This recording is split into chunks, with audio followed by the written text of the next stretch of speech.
प्रेमय श्री ठाकुर अनुकूल चंद्र श्रीमुख निसृत पवित्र नारी नीति ग्रंथ पाठ।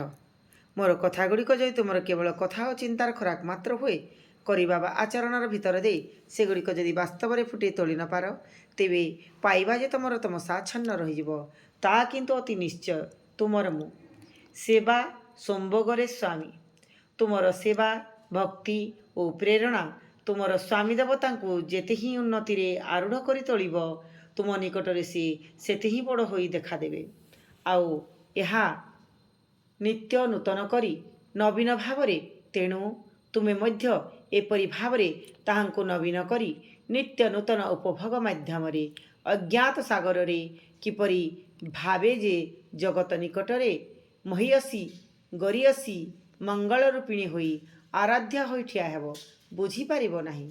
बाणी संख्या 86। जय गुरु।